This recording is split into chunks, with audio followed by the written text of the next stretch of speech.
हे दोस्तों, कैसे हैं आप लोग। तो आशा है आपके चेहरों पे मुस्कान होगी और ईश्वर इसी प्रकार आपके चेहरों पे मुस्कान को बनाए रखे और अपने चेहरे पे थोड़ी थोड़ी मुस्कान ले भी आइए। एक्चुअली में आज का जो सेशन है बहुत ही इम्पोर्टेंट, मोस्ट और बहुत ही ज़्यादा काम का है। ये पूर्ण रूप से समर्पित है एमपीपीएससी पोस्ट को। अब एमपीपीएससी पोस्ट को समर्पित होने का तात्पर्य ये है कि अगर आप कभी भी मेंस देने वाले हैं तो आपको ये बहुत ज़्यादा काम आने वाला है। और जो भी बंदा एमपीपीएससी में अकॉर्डिंग टू मेंस तैयारी नहीं करता, जो मेंस के बारे में नॉलेज नहीं रखता है, उसका पीएससी करना बिल्कुल बेकार है। भैया तुम प्री 10 बार भी निकाल लोगे ना तो भी मेंस नहीं माना जाएगा, मेंस निकालना ही पड़ेगा। और मेंस अगर तुमने एक बार भी झूम के निकाल दिया और नंबर अगर तुम मार के आ जाते हो तो तुम्हारा इंटरव्यू जो है वो बिल्कुल सामान्य हो जाता है। तुम्हें किसी बात का कोई फर्क नहीं पड़ता है, बस पोस्टों के साथ ऊपर नीचे आवागमन हेर फेर होता है। तो आप ये समझ लें कि बिना मेंस के एमपीपीएससी की तैयारी करना शून्य है, जीरो है, बिल्कुल कोई काम का नहीं है। इसी को आधार बनाते हुए और कुछ मेरे हृदय के निकट वाले बच्चों के बहुत सारे मैसेज, उनकी प्रार्थना, डिमांड, निवेदन या कुछ भी कहें या उनका प्यार कहें, तो मुझे उनके कारण ये वीडियो बनाना पड़ रहा है। और इसकी थीम देख के आप समझ चुके हैं कि बताने क्या वाला है ये बंदा। साम दाम दंड भेद और किसी भी आधार पे हम एमपीपीएससी मेंस को कैसे निकाल पाए। अब इसमें होगा ये है कि आपको बेहतरीन बेहतरीन सी बातें पता चलेंगी एमपीपीएससी मेंस के बारे में कि ऐसा करते हैं तो ऐसा होता है, ऐसा करते हैं तो ऐसा होता है।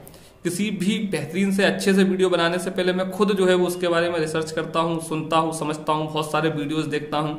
इसके अलावा कम से कम 4 से 5 मेरे वो मित्र जो एमपीपीएससी में इंटरव्यू दे के आए हैं, उनसे सलाह ली जाती है। बहुत सारे पोस्ट पे रहने वाले बंदे जो कहीं ना कहीं कभी जिनसे 1 महीने 2 महीने साल 6 महीने में बातें होती है तो उनकी बातों को याद किया जाता है। और लगभग इतना डाटा, इतनी सारी बातें एकत्रित करके बताई जाती हैं जिससे चीजें थोड़ी ऑथेंटिक रहें, चीजें थोड़ी समझदारी पूर्वक रहें, चीजें थोड़ी व्यवहारिक रहें। आपको ऐसा ना लगे कि बस बोल के निकल गया है बंदा। तो हर एक बात के पीछे लॉजिक है, तर्क है।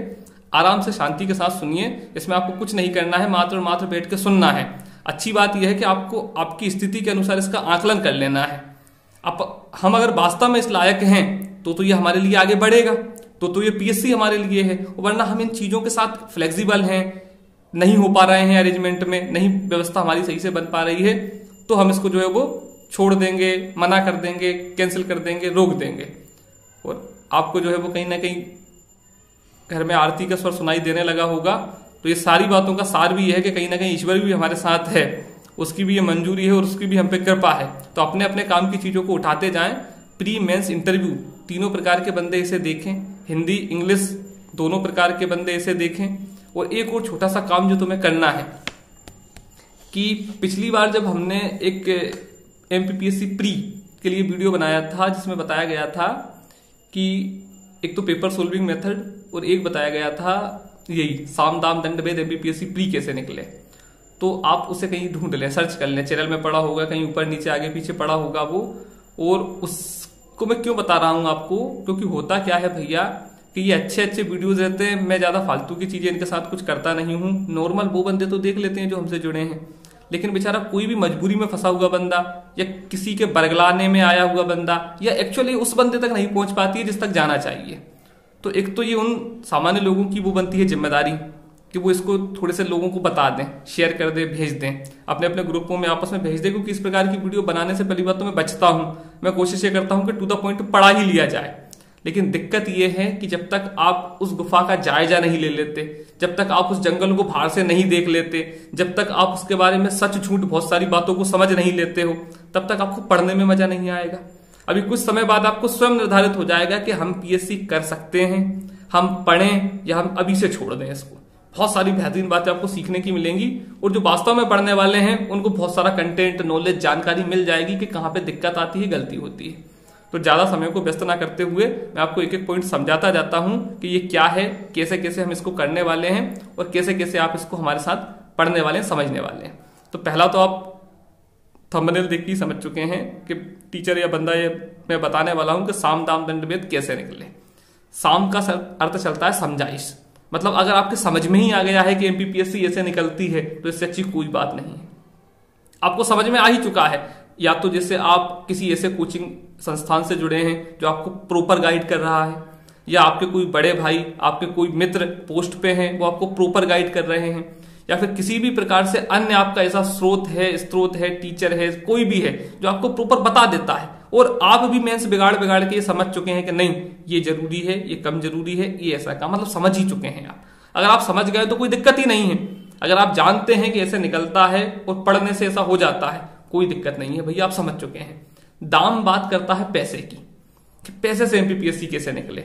बहुत ही इंटरेस्टिंग टॉपिक्स है, देखना सुनना समझना बहुत मजा आएगा और एक्चुअल में समझ भी जाओगे कि एमपीपीएससी को निकलवाने में पैसे का कितना रोल है। दंड क्या बात करता है? दंड बात करेगा आपको परेशान करने की, कि आपको कितना कष्ट दिया जाए जिसकी वजह से आप झुक भी जाएं और पीएससी को भी निकाल लें। क्योंकि देखो, लोहा जब तक कुटेगा नहीं, सोना जब तक गलेगा नहीं, उससे आभूषण नहीं बन पाएगा। तुम्हें लगता है तुम इसी प्रकार कठोर रहो और तुम पीएससी निकाल दो, भैया पेड़ की तरह टूट जाओगे, गिर जाओगे। तो विनम्रता जो है वो गहना है समझदार लोगों का।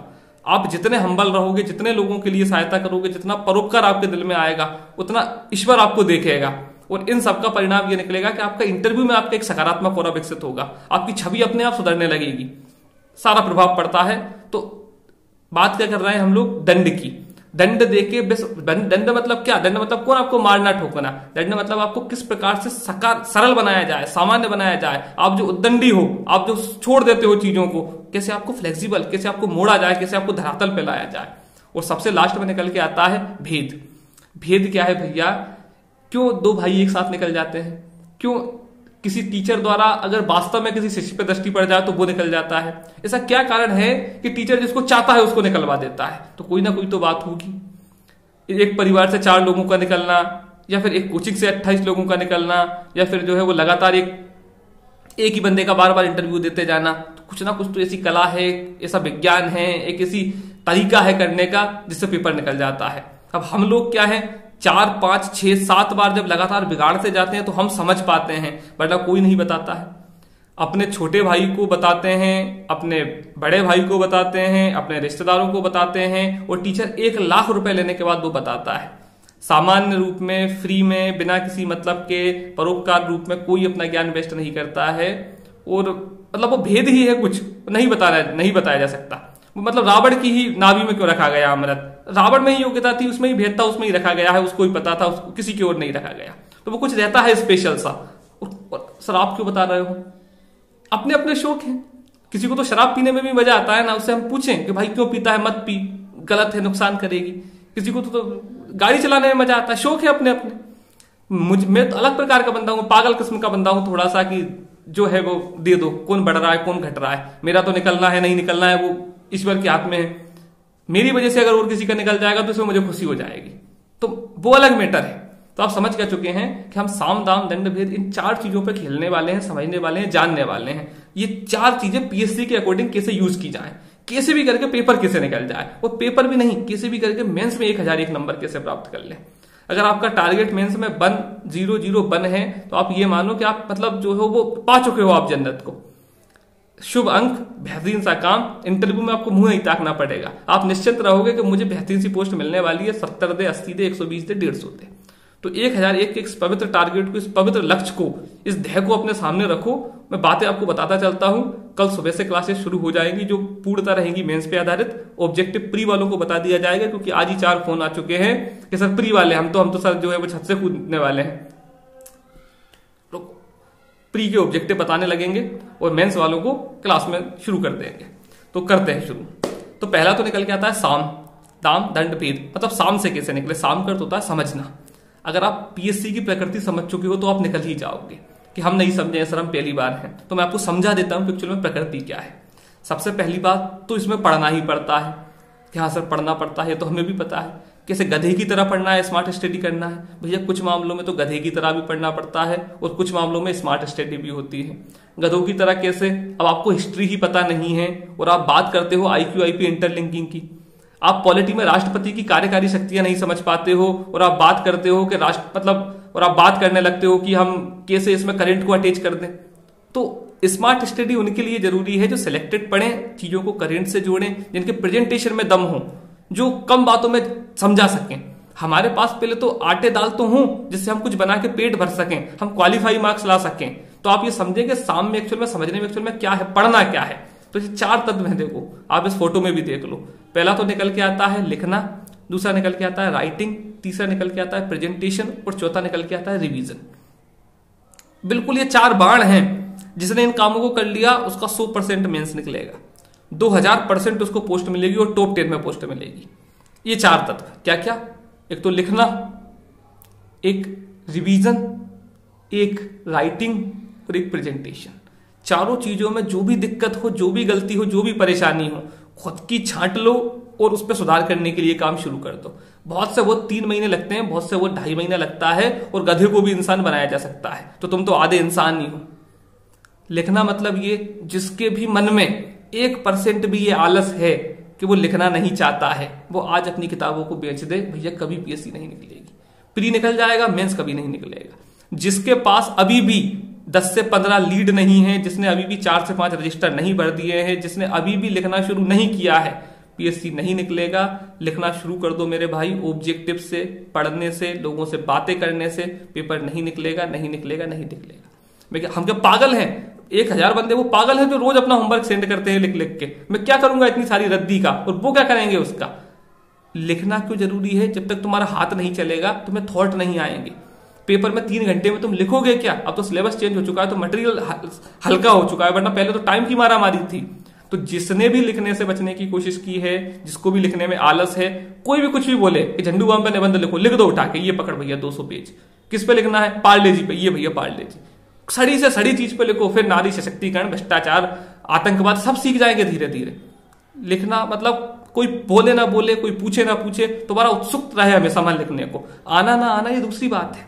अब तुम प्री निकाल के आए हो तो तुम तो जानते ही हो ना राष्ट्रपति की शक्तियां, तो तुम जानते ही हो ना अशोक के धम्म को। तो मेंस में तो बेस्ट बात पता वही है हमें, हम लिख नहीं पाते, भूल जाते हैं, कम करते हैं, बिगाड़ लेते हैं। तो एक तो सबसे मुख्य जो निकल के आता है, लिखने का भय हटा दो।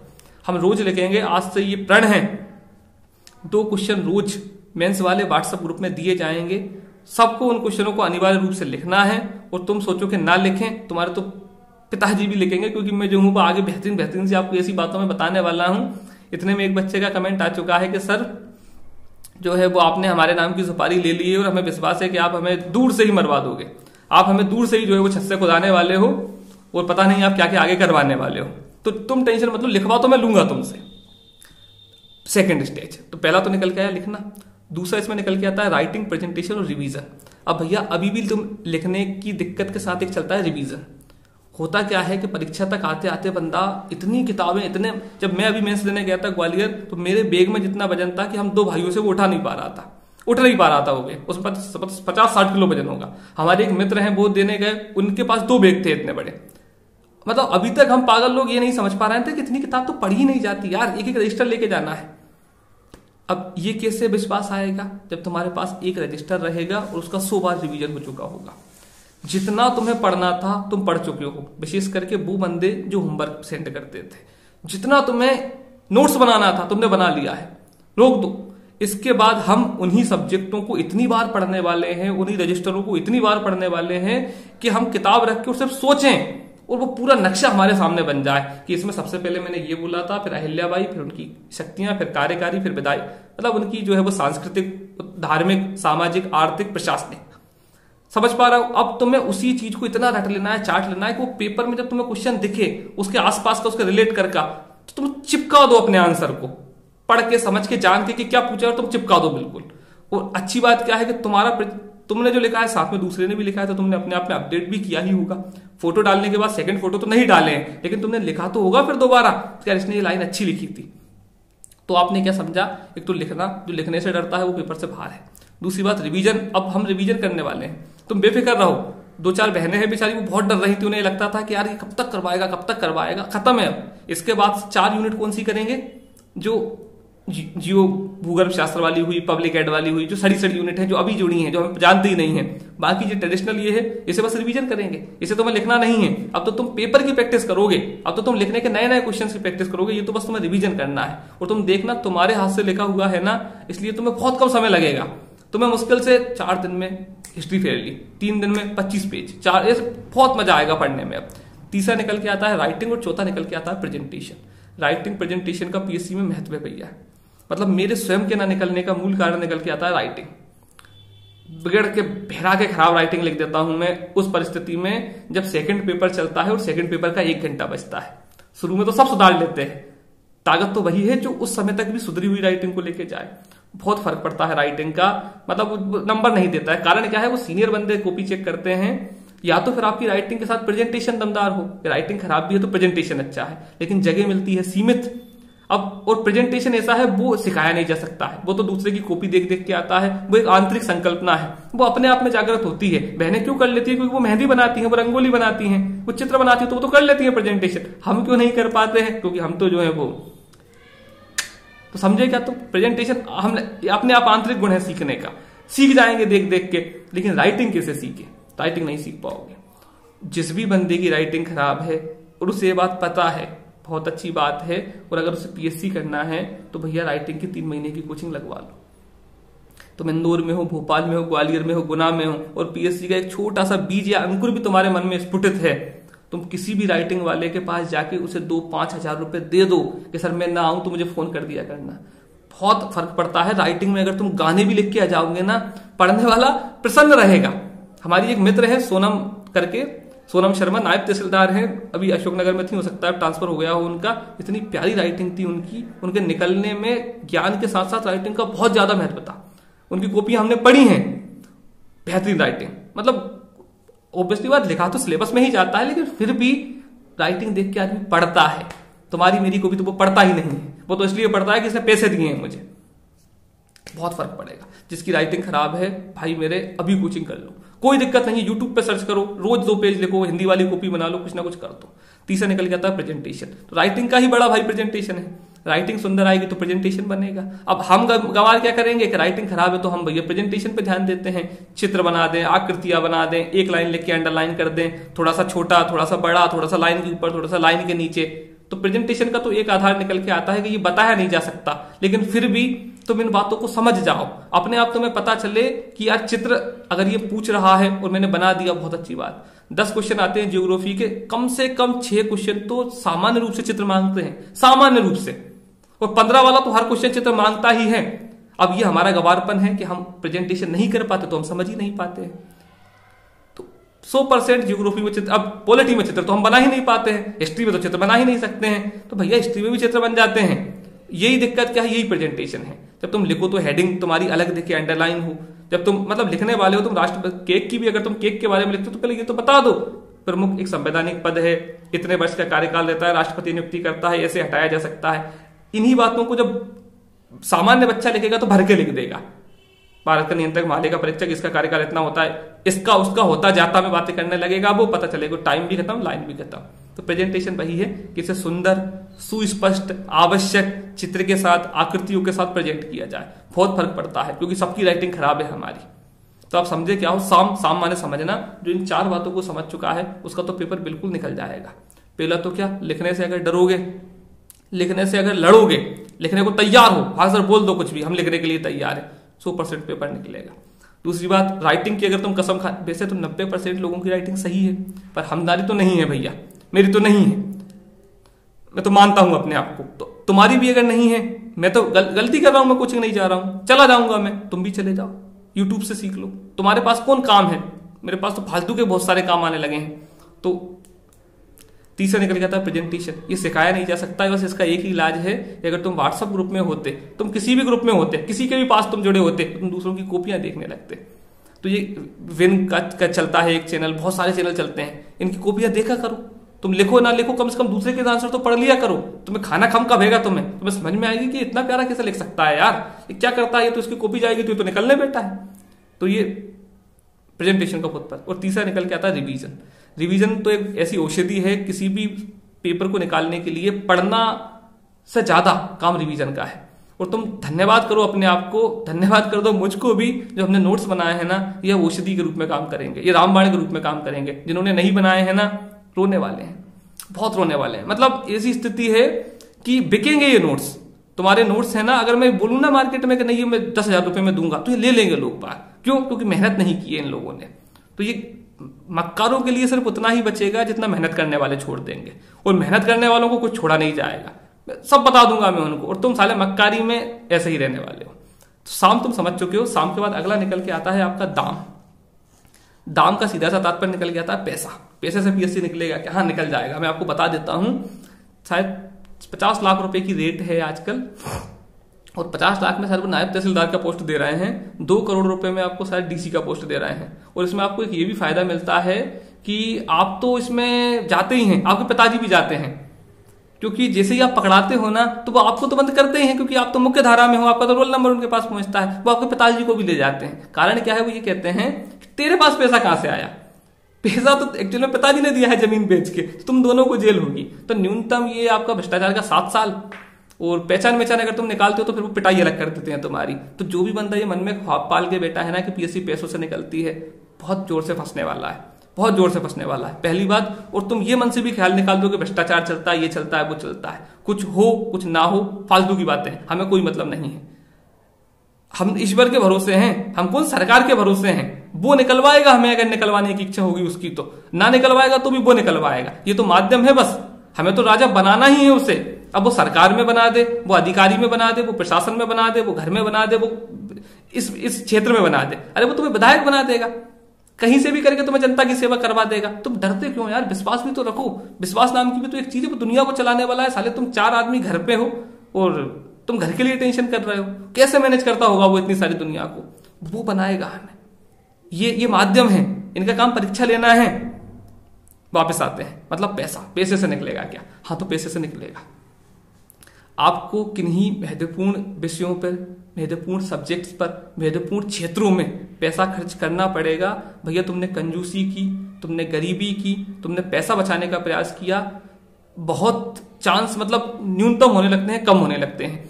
कारण क्या है कि मार्केट में बुक्स आ चुकी हैं, नोट्स आ चुके हैं, कोचिंग्स आ चुकी हैं, और ऑनलाइन सब्सक्रिप्शंस आ चुके हैं। ये बिना अर्थ के बात नहीं करते। तुम कोचिंग में जाओगे, वो तुमसे 1.5 या 2 लाख की फीस मांगेगा। अब तुम सोच के देखो कि तुम नॉर्मल रहते हो और तुम जब 2 लाख रुपए कोचिंग में देके जाते हो, अब मतलब इतना तो अन्याय नहीं है कि यार नॉर्मल वाला बंदा निकल ही जाए और 2 लाख देने वाला बिल्कुल मट्ठ होके बैठा रहे। मतलब ऐसा तो बिल्कुल हम नहीं कह सकते हैं। ऑब्वियसली बात, अच्छी कोचिंग, बड़ी कोचिंग, बेहतरीन कोचिंग, रिजल्ट तो खरीद लेते हैं वो कोचिंग वाले, तो महाचोर है। लेकिन चोर की भी तो कुछ प्रतिबद्धता है। चोर भी तो आपस में चोरी करने में ईमानदारी रखते हैं, वरना दूसरा चोर आगे बढ़ जाएगा। तो कुछ ना कुछ तो फर्क पड़ता है। अनुभव की बात होती है, माहौल की बात होती है, कॉपी चेक करने की बात होती है, बहुत सारी बातें हैं। अगर आप संपन्न हैं, अगर आप कर सकते हैं, पैसे के संबंध में कोई किसी को दिक्कत नहीं है, भैया कोचिंग चले जाओ। क्योंकि मैंने बहुत बार बोला है मत जाओ, लेकिन बात मैं किस बात पे बात करता हूं, जैसे तुम 400 बंदों की कोचिंग में जाके बैठोगे, तुम टीचर को नहीं जानते, वो तुम्हें नहीं जानता, तुम ग्रामीण परिवेश के हो, तुम छुप के 2 साल में आ जाओगे, दोबारा तुम्हें पता ही नहीं चल पाया।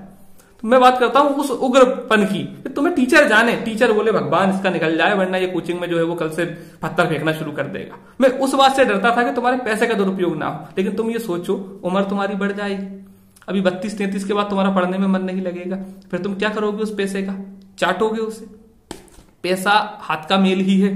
पैसा आखिरी में वही है कि कमा लिया जाएगा, नोटों की कीमत नहीं घटेगी, लेकिन उम्र की, शौक की, पैशन की, जिंदगी की, सपनों की, सुख की, माँ बाप की मुस्कान की, इनका क्या करोगे? अगर ये पैसे से मिल सकती है तो यार कोचिंग चले जाओ, विवेक का इस्तेमाल करके। तुम पे फोकस रहे, तुमसे बात करे, तुम्हारी कॉपियां चेक करे, भीड़ भीड़ से बचो, दिखावे से बचो। वो बोला टॉप, अरे सब कोचिंग वाले पोस्ट को खरीदते हैं, फोटो। अगर तुम टॉप 10 में आते हो तो तुम्हें कोई सी भी कोचिंग वाला बेहतरीन सी एक गाड़ी गिफ्ट करेगा, और उसी गाड़ी से हम नरोन्ना चलेंगे। यही उनका सीधा ऑफर रहता है कि टॉप 10 का फोटो साइन कर दो, हमारी कोचिंग से पढ़े हो, गाड़ी से जाओ नरोन्ना में। गाड़ी हम भिजवा रहे हैं सर, कि सर मेरी तो तहसीलदार 300 भी पोस्ट है। तुम मोबाइल ले लो, तुम लैपटॉप ले लो, तुम्हें क्या चाहिए? फोटो। तो तुम बनने के बाद में एक राजा की तरह अनुभव करोगे। तुम दिक्कत मत करो, हमारे बहुत मित्र बने हैं, तो ये बातें सुनना, समझना, देखना हम सब आती हैं ध्यान में। तो आप क्या समझे? पहली बात तो पैसा खर्च होगा। किन किन क्षेत्रों में पैसा खर्च होगा, किसमें हम करें? पहली बात तो किताबें। आज से कसम खाओ साले, किताब हर 1 महीने में हम 2 किताबें लेंगे, चाहे वो रामायण हो, चाहे वो महाभारत हो, चाहे वो साली मधुशाला की किताब क्यों ना हो। किताब जिंदा इंसान की पहचान है। गवार किताब नहीं पढ़ पाता।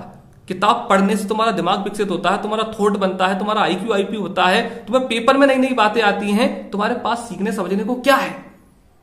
न्यूज चैनल बकवास दिखाते हैं, कुछ नहीं मिलता है। मूवी महाबकवास, टाइम पास, दिमाग खराब करना हो तो मूवी देख लो, 2 चीजें तो गई। यूट्यूब हमने कचरा कर रखा है यूट्यूब पे, तुम्हें कुछ समझ में नहीं आता कौन अच्छा है कौन बुरा है, तुम साले कचरा खा जाते हो, तुम्हें बिल्कुल पता नहीं। मैं खाता हूं, मैं देख लेता हूं, फालतू चैनल देखते रहते हैं, मोटिवेशन फालतू की बात, कचरा परोस रहे हैं हम लोग, हटे। तुम्हें अच्छा नॉलेज कहां से मिलेगा यार, तुम कहां से सीखने वाले हो? तो तुम्हें एक चीज तो चाहिए ना पढ़ने, कोचिंग तुम जा नहीं रहे हो तो किताब तो कम से कम लेना पड़ेगा। दृढ़ निश्चय करो, हम 2 किताबें खरीदेंगे जीवन भर। महीने में अगर तुम 300 रुपए भी किताबों पे खर्च कर दोगे, तुम ये मानो बहुत सीखोगे, बहुत सारी बातें सीखोगे। जब तुम 10 मिनट किताब पढ़ोगे तुम्हारा दिमाग खुलेगा, थॉट नए आएंगे, तुम लोगों से बात विनम्रता के साथ करोगे, तुम बच्चों से स्नेह करना लग जाओगे, तुम समझ पाओगे। और तुम टीवी देख के आओ, तुम अलग दुनिया में रहते हो, दिमाग सुन्न रहता है, उस टाइम कुछ सीखने को नहीं मिलता है। रिलैक्स करने के लिए पढ़ी जाती है किताबें, माइंड को चालू करने के लिए पढ़ाई जाती है, इंजन चलाने के लिए पढ़ी जाती है। सिलेबस की किताबें खरीदना है, क्योंकि ये किताबें तो बाद में खरीदेंगे बनने के बाद। हर महीने कम से कम 2 किताबें खरीदा करो, हर महीने 200-400 किताबों में खर्च कर दिया करो। सबसे अच्छा इन्वेस्टमेंट अगर है तो किताबें हैं। मैं बताऊं तुम्हें, कैमरा इधर करके करीबन 400 बुक में रख के बैठा हूं, और हमारे मित्र जो हैं उनके पास 2 बड़ी बड़ी पेटी भर के किताबें हैं। अभी हमने खाली किया था उनका रूम, तो पूरे घर में किताबें एक तरफ और घर का सामान उससे आधा। दूसरी बात, नोट्स। मैं नोट्स को क्यों बोल रहा हूं तुमसे, उस बंदे ने 20 साल बेचारे ने मेहनत की है, अब वो 2000 रुपए में अगर तुम्हें नोट्स दे देता है तो कितना फायदा है, अथाह फायदा है। 4 कोचिंग के नोट्स में रख के बैठा हूं यहाँ पे, महात्मा गांधी, कौटिल्य, चेतन मीना और सत्यमेव जयते। और अभी भी कोई नए नए नोट्स कुछ बताता है ना तो खरीद लेता हूं, ले लेता हूं, मंगवा लेता हूं। मान रहे हैं पैसे की दिक्कत है, लेकिन जब पीएससी ही नहीं निकल पाएगी तो इस पैसे को चाटेंगे क्या करेंगे? इन गहनों का, इन पैसों का, इन फ्रिज का, इन टीवी का, इन मोटरसाइकिलों का। अगर इस पैसे का हम सदुपयोग हमारी पीएससी के लिए नहीं कर पाए तो बिल्कुल नोट्स मंगा लो, कोई दिक्कत नहीं है, कोई नुकसान नहीं है, किसी के भी मंगा लो, फायदा मिलेगा यार। वो बंदा 15, उसने कहां से चोरी किया होगा मटेरियल, और वो सारे हमको दे रहा है पैसे में। तुम कहां से चोरी करते? तुम्हें क्या चोरी आती थी? उसकी कदर करो, मंगा लो, कोई दिक्कत नहीं, किसी के भी मंगा लो। प्री वाले प्री के मंगाओ, मेंस वाले मेंस के मंगाओ, फॉरेस्ट वाले फॉरेस्ट के मंगाओ, कांस्टेबल वाले कांस्टेबल के मंगाओ। दूसरा निकल के आता है कोचिंग। कोचिंग समझ ही चुके हो आप, सबसे पहले बात कर ली थी। लास्ट निकल के आता है सब्सक्रिप्शन। इन सब चीजों में अगर सबसे ज्यादा कोई नीचे की चीज है तो वो सब्सक्रिप्शन है। अभी कुछ दिन बाद मैं ही जो हूँ अनअकैडमी पे बोलने वाला हूँ कि अमित शर्मा आपका कोड है और आप इस सब्सक्रिप्शन को लीजिए। लेकिन समझदारों को वही तो बात कि गधों को कैसे, मतलब गधों को मैं कुछ समझा दूं कि जो है समझ में आ जाए बातें। तुम पूरा सिलेबस भी अगर लिखते हो और रोज टाइम टू टाइम उसी सिलेबस को आप यूट्यूब पे सर्च करोगे तो बेहतरीन टीचर उस सिलेबस को पढ़ाने आएंगे आपके यूट्यूब मोबाइल पे। यही सब्सक्रिप्शन होता है। फ्री में यूट्यूब पे पूरी दुनिया पड़ी हुई है, मतलब सब बन जाएंगे, सब बन जाएंगे। तुम गंवार हो इसलिए तुम ही नहीं बन पाओगे बस। मतलब सोचो तुम, इतना पानी बरसेगा ऊपर से कि सब भीगेंगे, सिर्फ तुम ही हो जो तुम्हारा दिमाग विकसित नहीं है तो तुम सूखे के सूखे खड़े रहोगे। यही स्थिति, सब पढ़ा है यूट्यूब पे। सिलेबस को लिखो पहले, रोज सुबह 10 बजे तुम सब्सक्रिप्शन देखते, उसको उसमें देख लो, वीडियो का लेक्चर उठाओ, अच्छे वाले व्यू जिसके हैं उसके देख लो। अगले दिन फिर दोबारा सिलेबस की लाइन उठाओ, फिर उससे देख लो। फिर भी मक्कारी का आलम चरमोत्कर्ष पे है तो कोई दिक्कत नहीं, बैठे हैं, लेंगे अभी तुमसे पैसा थोड़े बहुत दिन बाद। तो दाम भी आप समझ चुके हो। शाम का अर्थ तो ये निकल के आता है कि जो ये बातों को 4 को समझ चुका है उसका पीएससी 100% निकलेगा। कौन कौन सी है शाम में? एक तो लिखना, लिखने से नहीं घबराना है। एक रिवीजन, बहुत मजा आने वाला है। जिनने नहीं बनाए वो सब मरने वाले हैं, भगवान उनको शांति दे। तीसरा निकल के आता है राइटिंग, सुधार लो वरना मरोगे। कुछ बहनों की राइटिंग बहुत प्यारी है, वो कुछ भी लिख दो उनकी कॉपी में नंबर आने वाले हैं। और चौथा निकल के आता है प्रेजेंटेशन। इसका फायदा तुम्हें मिलता है दूसरे की कॉपी को देख के। 4 चीज शाम के बाद, दाम दाम माने पैसा, पैसा खर्च करो, पैसा खर्च करो। मैं नहीं मांगता, मुझे पता है कि तुम्हारे पैसे मुझे नहीं चाहिए, लेकिन खुद के ऊपर तो खर्च कर लो। किताबों पे खर्च करो, नोट्स पे खर्च करो, कोचिंग अगर आसपास है अच्छा है चले जाओ, और सब्सक्रिप्शन लेना ही पड़ेगा ऑब्वियसली तुम्हें, क्योंकि तुम इन चीजों से बचोगे तो लेना पड़ेगा तुम्हें। और अच्छी बात है, दूर दराज के क्षेत्रों में जहां नहीं पहुंच पाता था टीचर, वहां पे सब्सक्रिप्शन के माध्यम से अगर कोई लगातार तुम्हें प्रोत्साहित करता है, उन्नति करता है, तुम्हारे लिए सोच लेता है, मेंटोरशिप तक मिलती है कि आप बात कर लो आधे घंटे उस बंदे से, बहुत ज्यादा भैया स्ट्रेस को कम कर देता है। मैं तो दोस्तों से बात करता हूं आधे घंटे, पीएससी में डर ना जाऊं, घबरा ना जाऊं। पैसे में अगर मुझसे कोई बात करे तो मैं बात कर लूं पीएससी के लिए, समझ पाए, मतलब समझा दे, स्ट्रेस को कम कर दे। मुझे भी डर लगता है, मुझे भी घबराहट आती है, पीएससी के बारे में कोई बात करे कि यार ऐसे होता है, ऐसे होता है, हाँ ठीक है सर, ठीक है सर, बिल्कुल सर, करो बात। तो सब्सक्रिप्शन मतलब सही है, हम पूर्णतः नहीं कह सकते। और सबसे बड़ी बात कि क्या खरीद लें? अगर पैसे से ये सब कुछ मिलता है तो सरल है, साम दाम। इसके बाद निकल के आता है दंड। दंड क्या दें तुम्हें? कुएं में ढकेल दें या छत से गिरा दें? दंड से अगर तुम मान जाते हो तो फिर क्या बात थी यार। अगर तुम्हें कोई मार मार के पढ़वा देता। स्कूल में सरस्वती में हम सब लोग जो है वो 80% वाले हैं, सब लोगों के 80% बने। कारण क्या था? मारते थे वो टीचर, सूद के मारते थे, और हम उनमें से थे, मतलब शुद्ध पिटने वालों में से। घर वालों ने हमें फ्री छोड़ रखा था टीचरों को, जहां देखे वहां मारो। मतलब मैं तो उनमें से था कि साले दूसरे लेक्चर में आके मुझे तीसरा टीचर मार के चला जाता था। लेक्चर चलता था हिंदी का, गणित वाले सर आके हिंदी की क्लास रोक के मुझे कूट देते थे। क्यों? तुम्हारी साली किताब काफी नहीं है तुम्हारी। मैं आपको बताऊं क्या, 5वीं तक मैं स्कूल नहीं गया। स्कूल एक्चुअल में हमारे दादाजी का था, वही जो है वो अंग्रेजों के जमाने से टीचर थे। फिर पिताजी, फिर 5वीं तक मैं स्कूल ही नहीं गया, मैंने देखा ही नहीं। 5वीं के बाद झेल पाता है, छोटे से दिमाग से इतनी ज्यादा पढ़ाई, बहरा के पिटे हैं। धीरे धीरे धीरे धीरे नॉलेज आया, समझ में आई चीजें, अब उसका प्रभाव पड़ता है। पहले से गवार थे तो एकदम से थोड़ी सुधर जाएंगे, सुधर रहे हैं धीरे धीरे धीरे। अब दंड की बात आती है तो दंड क्या मिले, तो उसका टेंशन तुम मत लो। 3 प्रकार के दंड निर्धारित कर दिए हैं हमने, और मुझे बना रहा था जब मुझे बहुत ज्यादा जो है वो अपने आप में लग रहा था कि अरे क्या करने वाला हूं मैं। एक तो आता है शारीरिक दंड, एक आता है मानसिक दंड, और एक आता है आर्थिक दंड। आर्थिक तो होता है पेनल्टी, जिसे बोलते हैं फाइन। शारीरिक होता है शरीर में तुम्हारे में संटी मारना, कोड़े मारना, तो वो तो मैं दूर हूं, मैं मार नहीं पाऊंगा, और घर वाले तुम्हें मारेंगे नहीं, तो बच गए तुम उससे। एक होता है मानसिक। मानसिक दंड तुम्हें पूरा दिया जाएगा। तुम्हें साले रात को मतलब सोते में याद आएगा, किसी को तो सपना ही आ जाएगा कि इस बंदे ने तो पूरा काम तमाम कर दिया है, और साले ने पहले ही रिजल्ट बता दिया है, और अब तो पीएससी भी छोड़ दिया, मोबाइल भी छोड़ दिया, घर भी छोड़ दिया, दाढ़ी बढ़ा के बाबा ही बनना पड़ेगा पूरा। क्योंकि वही वाली बात, जो बन सकता है वो देखे, जो ना बन सकता है भैया ना देखे। हमें तो खुद पेपर देना है, मेंस के वीडियो बनाते रहेंगे कि पेपर की तैयारी करेंगे। तो हम सबके प्यार, स्नेह और आशीर्वाद का ही सहयोग के अनअकैडमी पे पढ़ाना ही है। वो वहां पे तो बच्चे आते ही हैं फ्रेश माइंड वाले, ऑब्वियसली बात। तो तुम समझे क्या हो, 3 प्रकार के दंड मिलने वाले। तो पहला तो निकल के आता है मानसिक। तुम बचोगे मानसिक दंड से, क्योंकि तुम्हें कौन मैं फोन करने वाला हूं। ये दंड है स्पेशल हमारे बच्चों के लिए, जो व्हाट्सएप ग्रुप में है, जो भग नहीं सकते मुझे छोड़ के, जिन्हें मैं ही भगाऊंगा। इसमें क्या है, ये हमारे जो विजयवर्गीय सरू हैं गुना में, समझदार लोगों ने जानते होंगे शायद। उनके मतलब 28 बंदों के बेच में से शायद 24 बंदे, 32 में से 28 बंदे निकले थे। एक साल 28, अगले साल 24, 35-40 बंदों को वो पढ़ाते थे। कॉलेज में प्रोफेसर थे, और अब तो शायद दूसरी जगह ट्रांसफर है उनका। हमारा दुर्भाग्य कि हम उनसे नहीं पढ़ पाए। बेहतरीन उनका ये फॉर्मूला है, जब भी उनकी कोई कोचिंग पे आता था तो वो उससे शपथ पत्र बनवाते थे, एफिडेविट रखवा लेते थे, उसमें लिखवा लेते थे कि मेरा नाम ये है और मैं इतने घंटे पढ़ने की शपथ लेता हूं, मैं इतने घंटे पढ़ने के लिए वचनबद्ध हूं। अपनी औकात के अनुसार बताना भैया। आदमी कह देता था सर 4 घंटे, ठीक है कोई दिक्कत नहीं। सर 8 घंटे, 8 मत बता, कम बता भाई, पढ़ नहीं पाएगा। नहीं सर 8, ठीक है। डिवाइड कर दे इस समय को, सुबह, दोपहर, शाम, रात, कितने कितने के अकॉर्डिंग करने वाला है, पढ़ने वाला है, जानने वाला है कि सर इतना इतना, ठीक है। 8 दिन बाद वो उसके घर पे पूछ जाते थे, किसी भी मित्र को गाड़ी से लेके घर पे चले जाते थे। अगर वो बंदा उस टाइम पढ़ने नहीं मिला, उसकी फीस वापस, खेल खत्म।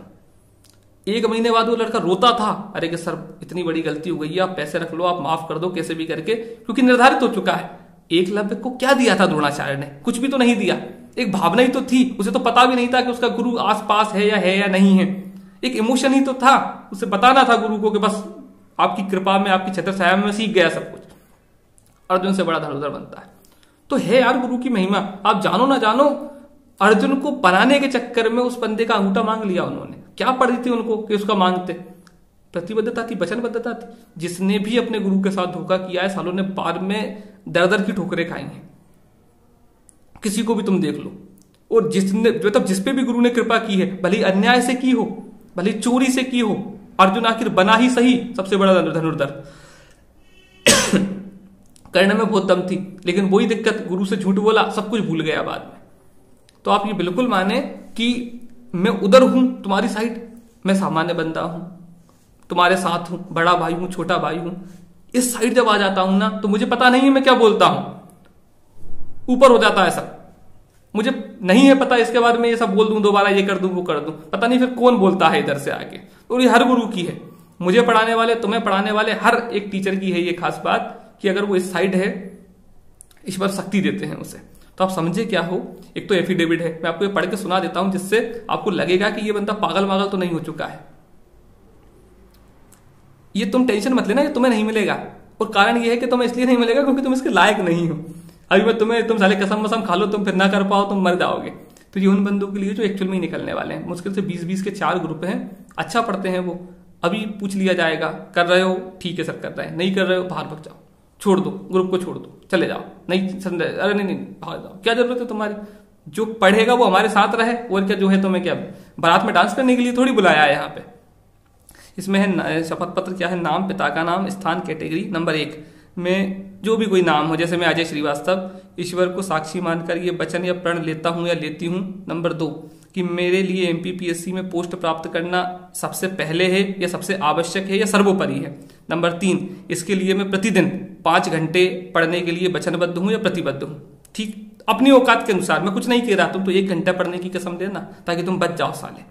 ठीक, इतने घंटे पढ़ने के लिए वचनबद्ध हूं। ठीक है, अब अगली लाइन, अगर मैं किसी कारणवश इससे कम पढ़ता हूं या इससे कम पढ़ती हूं तो ईश्वर मेरी जगह यह अवसर किसी अन्य मेहनत करने वाले को प्रदान करे।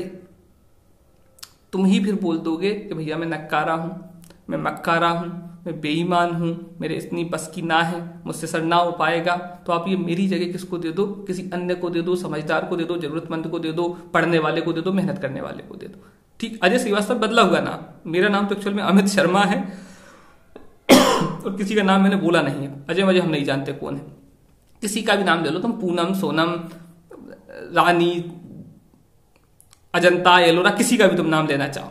ठीक, अपने व्हाट्सएप ग्रुप में भेजा जाएगा, तुम लोग परेशान मत होना। ये उच्च किस्म का पागलपन है, और जिसने इसको कर लिया वो तो कसम ले रहा है 5 घंटे पढ़ने की। फोटो आप लोग सब देख लो इसको, ताकि आपको भी लगे कि यार ये करते क्या रहते हैं।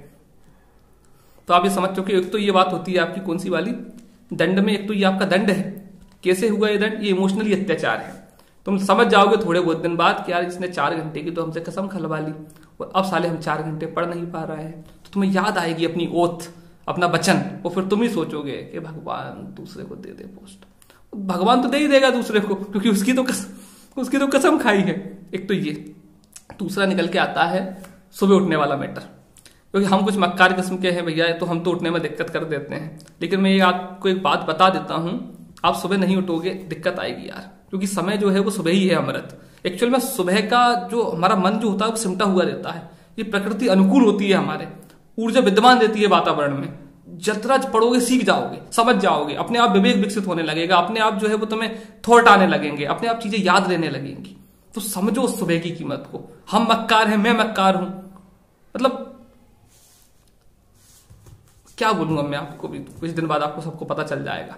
तो उठो, 5 बजे का निश्चित अलार्म भरो, और विशेष करके जो बंदा मेंस देने वाला है, मेंस के समय हम उठते थे, घर वालों से मैंने बोला था कि कैसे भी करके मुझे उठा दो भैया, मैं उठता था 3 बजे, 4 बजे, 5 बजे मेंस था। अभी दोबारा उठना पड़ेगा।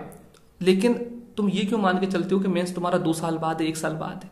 तुम आज से तैयारी करो यार, तुम आज से तैयारी करो। तुम तो निश्चित कर लो कल से 5 बजे उठेंगे, 5 से और 8 बजे तक बिना किसी से बोले चुपचाप से हम किताब लेके बैठ जाएंगे। क्या पढ़ेंगे, लूसेंट पढ़ लो। क्या पढ़ेंगे, अरिहंत 14,000 लगाना शुरू कर दो। क्या करेंगे, पुणेकर ऑब्जेक्टिव लगाना शुरू करो। सुबह का जो गोल्ड है उसको चुराओ। तुम जितना लेट होगे, रात की पढ़ाई नहीं निकलोगे। कुछ होते हैं रात के जीव, वो अलग बातें हैं, लंबा नहीं चल पाएगा वो। मैं पढ़ता था पहले रात को, बीपी की गोलियां खाना पड़ी बाद में, बीपी बढ़ने लगा अपने आप। समझे क्या, शिफ्ट करो अपने आप को सुबह पे। मैं इसको इसलिए गौर करता हूं, इसलिए जोर देता हूं बार बार, क्योंकि ये प्रकृति का वरदान है। इसके साथ छेड़छाड़ करके कोई आगे नहीं बढ़ पाएगा। बिल्कुल तुम मानो हम नहीं निकल पाएंगे आगे अगर हम नियमों में विच्छेद करेंगे। तो एक समय है निश्चित, 10 दिन, 4 दिन, 5 दिन ऊपर नीचे कर लो, लेकिन लगातार से नहीं हो पाएगा। तीसरा निकल के आता है तो शपथ में आर्थिक वाला, फिर पैसे लगेंगे। पहला तो निकल के आया शपथ, वो तो तुम डाल नहीं वाले हो। दूसरा निकल के आया सुबह उठना, वो तो तुम मान नहीं वाले हो। फिर पैसे लगेंगे। तो पैसे लगने का टेंशन ये है भैया, जो भी बंदा इसके बाद भी अपनी मक्कारी को मिलाएगा और हमसे जुड़ना चाहेगा, फिर उससे लिया जाएगा पैसा, अर्थ, धन, मनी, रुपया। मुझे नहीं चाहिए तुम्हारे गरीबों के पैसे, पता नहीं साले कहां निकलवा दोगे तुम तुम्हारे पैसे। तुम कहां दोगे, कैसे दोगे, तुम जानो। अब तुम उसे मंदिर में चढ़ा के आओ, तुम गरीबों को खाना खिला के आओ, तुम किताबें खरीद लो उससे, तुम उससे कपड़े खरीद के किसी को दान, तुम्हें दिखाए जो करे। लेकिन जो है फिर जो है उसे आर्थिक रूप से टॉर्चर किया जाएगा, उससे 200-500 रुपए दूसरे को दिलवा दिए जाएंगे, किसी के मोबाइल में रिचार्ज करवा दिया जाएगा उसके पैसे से। जब 4 बार तुम 400 का रिचार्ज किसी दूसरे के मोबाइल में करोगे, क्योंकि मैं झेलूंगा नहीं इधर, मैं तो बोलूंगा ही ये नंबर इसमें रिचार्ज करना पड़ेगा। कोई भी गरीब नहीं, मतलब कोई भी ऐसा बंदा हम देखेंगे जो बेचारा दिक्कत में है, परेशानी में, रिचार्ज नहीं कर पा रहा है, तुम्हारे पैसे से जब तुम 4 बार करोगे ना, जब 1600 रुपए लगेंगे, तो तुम्हें समझ में आएगा क्या टेस्ट दे देते, तो तुम्हें समझ में आएगा करने वाले हैं ये। तो ये हुआ तुम्हारा दाम, दंड। और सबसे लास्ट में इसके बाद में निकल के आता है भेद। तो चारों चीजें समझ लो एक बार। और साम माने हम पढ़ने वाले हैं, जो पढ़ेगा वही निकलेगा। पढ़ने में क्या आया, समझने में क्या आया कि एक तो लिखने से जो डरेगा उसको हम लिखवाएंगे, उस लिखना पड़ेगा, जो नहीं लिखेगा उसे लात मार के भगा देंगे। एक रिवीजन नोट्स है तुम्हारे पास, बहुत अच्छी बात है, तुम रिवीजन करने वाले हो, नहीं होंगे तो कुछ बन जाएंगे थोड़े बहुत। तीसरा निकल के आता है राइटिंग, अपनी राइटिंग अपने सुधारो, अपने स्तर पे कोचिंग लगवा लो, यूट्यूब से सीखो, कुछ भी करो। प्रेजेंटेशन वो सिखवा देंगे तुम्हें हम, क्योंकि वो दूसरों की कॉपियों को देखना। शाम के बाद में आता है दाम, पैसे, बुक्स में पैसा इन्वेस्ट करो, किताबें लो, नोट्स लो, कोचिंग आसपास हो तो कोचिंग चले जाओ, और कुछ भी ना कर पाते हो तो फिर सब्सक्रिप्शन लेना कर देना। 10-12 हज़ार किसी को दोगे तो फिर भी तुम्हारी प्रतिबद्धता बनेगी। और मैं भी पढ़ाता ही हूँ उस पर, तो कुछ ना कुछ तो पढ़ाऊंगा ही वहां पे मैं।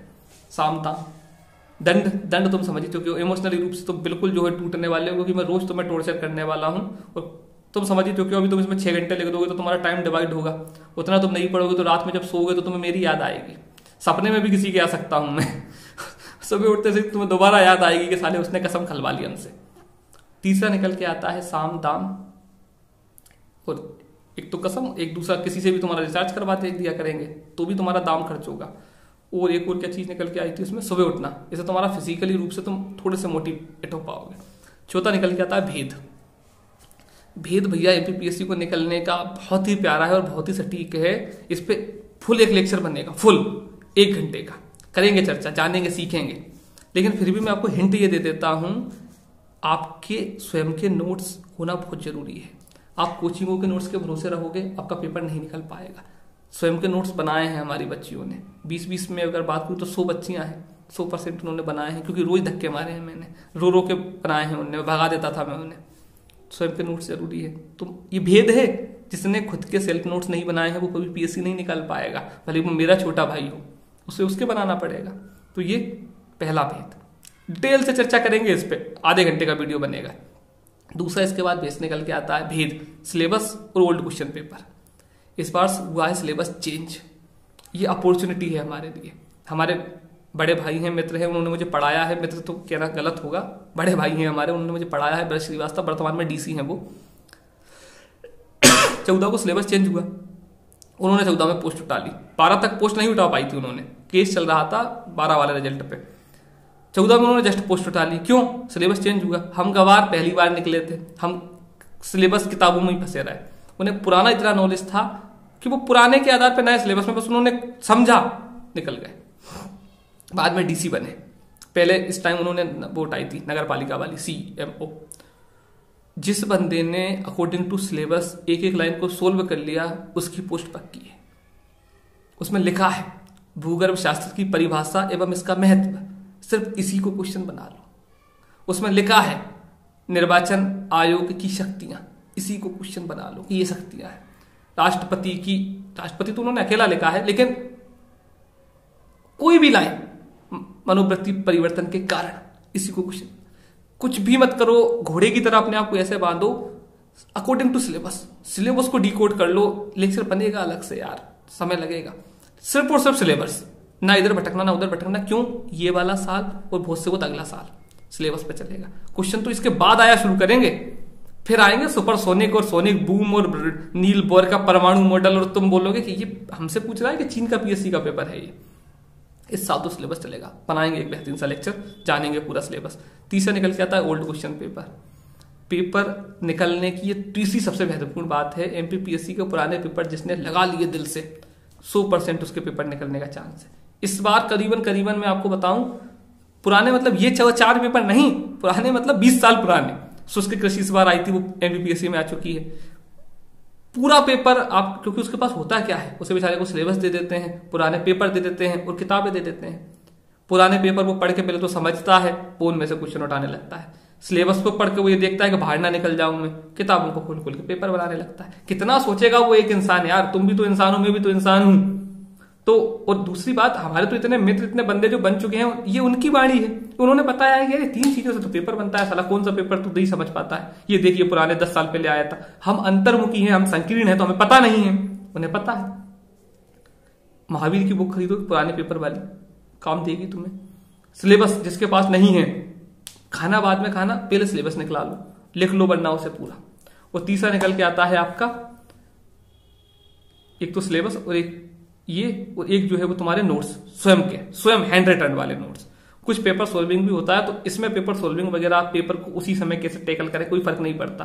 तो मैं जो तुम मेंस के पेपर के साथ खिलवाड़ नहीं कर सकते, प्रीमरी में तो चल जाता है, ए लगा देंगे, पड़ोसी से पूछ लेंगे, और ए बी सी में सीता पे लगा देंगे, वो सब उसमें चलता है। बीच में से शुरू कर दो, ये कर दो वो। इसमें कुछ महत्वपूर्ण बातें हैं कि जो आए उसे करो, जो ना आए उस पर कम करो, ये वो करो, वो है एक पेपर सोल्विंग इस पे भी, लेकिन वो फिर भी एक तरह से कम उपयोगी है। इसमें तो बस जानना ये है कि सिलेबस को डिकोड कर दे कोई सिलेबस में हमारे में गोला अंडरलाइन बनवा दे कि ये सीधा क्वेश्चन तैयार कर ले, ये यहां से तैयार कर ले, ये इस पेपर का मटेरियल है, ये इससे जोड़ना है, ये करेंट की बात होती है, इसमें 3 लाइन छुपी है। जैसे उसने अगर अकेली लिखी कार्यपालिका, तो राष्ट्रपति पूरा है वो, उसमें ये अकेला नहीं कि कार्य शक्ति, ये वो सब काम उसमें।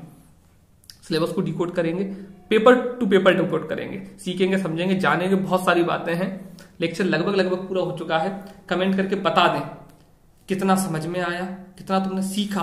इन सारी बातों में तो कुछ सार तुम्हें लगता है क्या? तुम्हें अगर विश्वास है, तुम्हें अगर लगता है कि ये बंदा कहीं ना कहीं बातें तो ज्यादा फेक ही नहीं है, इसने लगभग वही की है जो पेपर के अकॉर्डिंग है, जो हम नहीं करते हैं बाकी लोग कर देते हैं, और ऐसा है वैसा है। तो आराम से सुनो, समझो, जानो, देखो, इसके बाद प्रतिक्रिया दो। तुम्हारे कमेंट के आधार पर समझ में आएगा कि तुम में क्या है। और कमेंट करके ये जरूर बता दें कि पहली बात तो हाँ सर ये झूठ है, ये गलत है। जो बात गलत लगे वो गलत बता दो, जो बात सही लगे वो सही बता दो। तुम क्या कर सकते हो वो भी बता दो कि सर मैं इतना कर सकता हूं। हम देखेंगे, करेंगे, कमेंट वगैरह पढ़ूंगा कभी मैं फुर्सत में, तो सीखेंगे, समझेंगे, जानेंगे। कल से मेंस शुरू होने वाला है, रोज 2 क्वेश्चन दिए ही जाएंगे, किसी भी एक बेहतरीन से चैप्टर को पढ़ा ही जाएगा। और प्री वालों को धक्का लग गया एकदम, मैंने जैसे ही बोला कि होमवर्क सर रोक देंगे, अरे कोई भी, मैं जैसे ही रोकूंगा कोई भी चालू कर देगा होमवर्क। सब लोग बैठे हैं कि ये क्या करता है, साले बच्चे को फंसा रखा है इसने। अगर मैं रोकूंगा तो कोई भी चालू कर देगा, उसके पास करने लगना। तुम्हें तो करने से मतलब है ना, तुम्हें तो पीएससी से मतलब है। तुम्हें कौन व्यक्तिवाद है हमारा? पीएससी आयोग हमें जो भी ले जाए वो हमारे लिए सर्वोपरि है, मुझे भी ले चलना साथ में। फिर भी उनकी भावनाओं की कदर करते हुए ऑब्जेक्टिव वाला होमवर्क शुरू करेंगे। कुछ नहीं करना है, सिर्फ अरिहंत 14,000 को उठा के रख लेना, पुणेकर ऑब्जेक्टिव को उठा के रख लेना, और लूसेंट ऑब्जेक्टिव को उठा के रख लेना। इन 3 किताबों को साथ में रखना। आज से ऑब्जेक्टिव चालू करेंगे कल से। और मेंस वालों को तो मुख्य धारा में हम लेके आ ही चुके हैं, बहुत सारे वीडियोस बनना है उनके लिए, एथिक्स बनना है, ये बनना है, वो बनना है, भैया बनना है। बनाते जाएंगे, बात करते जाएंगे, क्योंकि बहुत सारी चीजें फिर हो नहीं पाती हैं।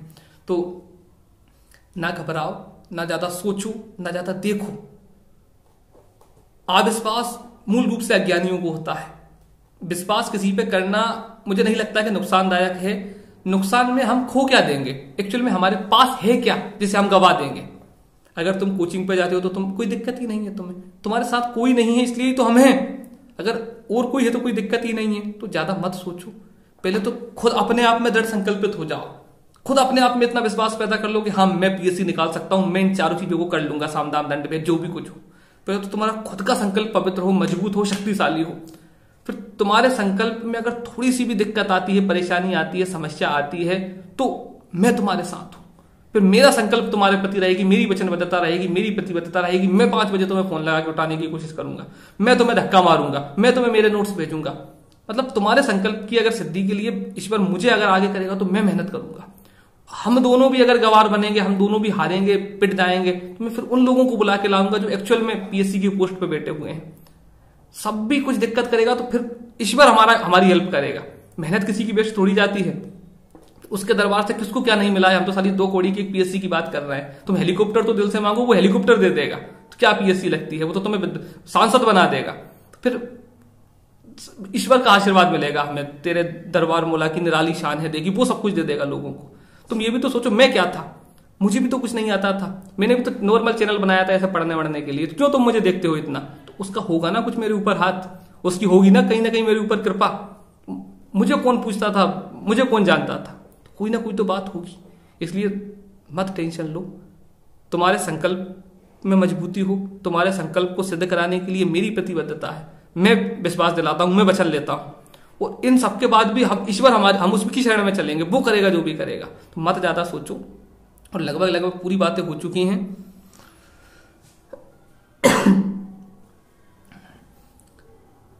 कमजोर हो, कोमल हो, नाजुक हो, मुलायम हो, इसलिए मतलब एक तरह से अंकुर मात्र हो, इसलिए जो है वो इतनी सारी बातों को करना पड़ता है। थोड़ा सा मजबूत होने लगोगे, थोड़ा सा दृढ़ संकल्पित हो जाओगे तो एक वृक्ष के समान हो जाओगे, फिर तो हाथी भी आएगा तो तुम्हें गिरा नहीं पाएगा। और वही है ये, अभी तो दिक्कत तुम्हें आएगी तो बस कारण क्या है कि तुम मासूम हो, दिक्कत है, भूल जाते हो। फिर थोड़ा सा तो समय आने दो, फिर जैसे जैसे तुम दृढ़ संकल्प। अब ये जो ये बहनें हैं, सो अगर स्वयं ब्रह्मा जी भी इनसे आके बोले ना इसके चक्कर में मत आओ, मैं निकला दूंगा, ये मना कर देंगी उससे जाने के लिए। कोई भी टीचर आके बोले हम निकला, आयोग भी खुदा जाने, अरे ये तो झूठ बोलता है, गलत बोलता है। क्यों भैया? ये विश्वास वाली बात है। झूठ में बोलता नहीं हूं, गलत मैंने बोला नहीं है, जैसा है उनके सामने है, उनकी मेहनत है वो करती है, तो तुम्हें विश्वास तो करना पड़ेगा ना यार। अविश्वास अज्ञानी को होता है। और मैं अपने आप को कुछ नहीं मानता हूं, अपार से सागर में मात्र मैं एक छोटे से बिंदु की तरह हूं, जो तो बस मेरे गुरुओं की मुझ पर कृपा है, आशीर्वाद है, कहीं ना कहीं किस प्रकार की चीज है जिसकी वजह से हम इस क्षेत्र में इतनी सारा बातें कर पाते हैं। कुछ नहीं है, आना है आओ, नहीं आना है बिल्कुल मत आओ, लेकिन नॉर्मली रूप से अपने आप को चेहरे में देखो, अपने आप को कांच में देखो, अपने माता पिता के चेहरों को देखो, जानो तुम इन बातों को। तुम उस दौर में हो जब तुम विशिष्ट हो, समझदार हो, तो जीवन को इस तरह जियो कम से कम कि कोई मिले तो तुम अपनी उपलब्धियां बता सको, अपनी अपनी जानकारी उसे बता सको। वरना क्या बताओगे तुम 2 दिन बाद, 4 दिन बाद से? तो ये पीएससी जीवन बदल देगी, ये पीढ़ियों को बदलने वाली एक तरकीब है, अपने स्टेटस को बदलने वाली, दूसरा कोई साधन नहीं है। ये ही है जो हमें एक स्टेज से दूसरी स्टेज पर ले जा सकती है। तो और अच्छी बात यह है कि आज माध्यम में हम जुड़े हुए हैं, इतनी सारी कोचिंग्स हैं, इतनी सारी चीजें हैं, हम मिल चुके हैं, तो लगभग बहुत सारी फालतू की बातें की जा सकती हैं, लेकिन सारी बातें समाप्त हैं, खत्म हैं। मुख्य बात यह है कि साले अकेले इस लेक्चर का तुम आनंद मत लेना, वरना बहुत गलत बात है। तुम्हें इस लेक्चर देखो, मेहनत उतनी हुई है मेरी, 50 मिनट 52 मिनट हुए हैं मुझे, और मैं पहली बार बनाने नहीं वाला था। तुमने ही तो मैसेज कर करके मुझसे बनवाया है। अब तुम्हारी जिम्मेदारी है कि हर बंदा इसको भेजने वाला है अपने अपने ग्रुप में। तुम व्हाट्सएप ग्रुप में हो, चाहे तुम्हारा घर का ग्रुप हो, चाहे तुम्हारी फैमिली का ग्रुप हो, चाहे तुम्हारा महिला मंडल हो, चाहे तुम्हारा भजन कीर्तन वाला ग्रुप हो, मुझे कोई फर्क नहीं पड़ता है तुम कैसे भेजते हो, क्या करते हो, क्या नहीं करते। तुम ऐसे भेजने वाले हो, फालतू मुझे कहने में बहुत शर्म आती है, लेकिन अब अरे इतनी मेहनत की है तो तुम्हारा इतना तो अधिकार बनता है कि तुम इसे भेजो। तो देखो अपने माता पिता के चेहरों को और 100% उनसे आशीर्वाद लो। वो चाहते हैं और उन्हें लगता है कि तुम पढ़ रहे हो, और हम भी पढ़ने की बातें करते हैं। मैं नहीं तुम्हें जो हूँ वो और कुछ बनाने वाला हूँ या कुछ ऐसा करने वाला हूँ। उनसे आशीर्वाद लो, उनके चरण छू, उन्हें बता दो। एक पागल बंदे से हम मिल चुके हैं, रोज जो है कहीं ना कहीं आपकी बातें करता है और हमें धक्का देता है, रोज मारता है, हमें रोज परेशान करता है। उन्हें बता दो मेरे बारे में और कर दिखाओ कुछ ऐसा कि दुनिया बनना चाहे आपके जैसा।